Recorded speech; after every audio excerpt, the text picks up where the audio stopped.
এবং সমস্ত রকমের পরিস্থিতি থেকে তরিয়ে যাওয়ার উপায় কিন্তু রবীন্দ্রনাথ তার কীর্তির মাধ্যমে রেখে গেছে।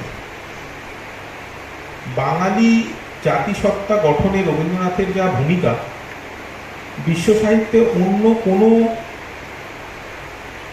সাহিত্যিকের এই ধরনের অবদান খুব বিরল।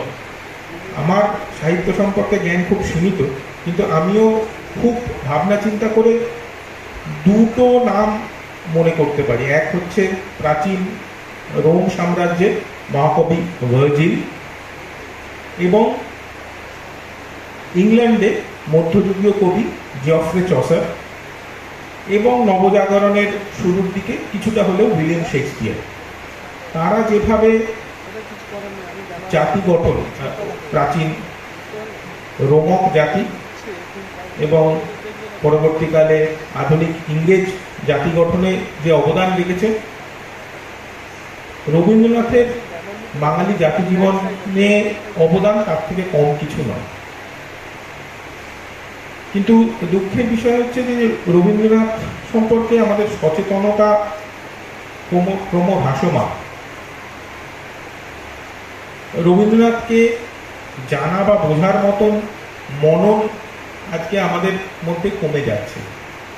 তো এই ধরনের আনুষ্ঠানিক পালন, এগুলো কিন্তু সেই ধরনের সচেতনতা বৃদ্ধিতে সাহায্য করে। আমার খুব ভালো লাগছে এই ছোট ছোট ছেলেমেয়েরা এখানে এসে উপস্থিত হয়েছে, যারা এখানে রবীন্দ্রনাথের বিভিন্ন সৃষ্টি রূপায়ণ করবে এই মঞ্চে।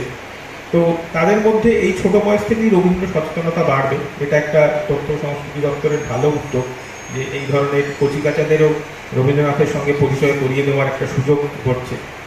তো আশা করব এই ধরনের উদ্যোগের মাধ্যমে রবীন্দ্র সচেতনতা আমাদের মধ্যে বাড়বে এবং রবীন্দ্র জীবন দর্শনকে আমরা আমাদের মধ্যে আত্মীকরণ করতে পারব এবং রবীন্দ্রনাথকে পাথেয় করে আমাদের বন্ধু জীবনের পথ এগিয়ে যেতে পারব। সকলকে ধন্যবাদ জানিয়ে আমার বক্তব্য শেষ। প্রবেশ করলেন মাননীয় পুলিশ আধিকারিক মহাশয় শ্রী দিবাকর দাস মহাশয়। তাকে জানাই আমাদের দপ্তরের পক্ষ থেকে অসংখ্য ধন্যবাদ।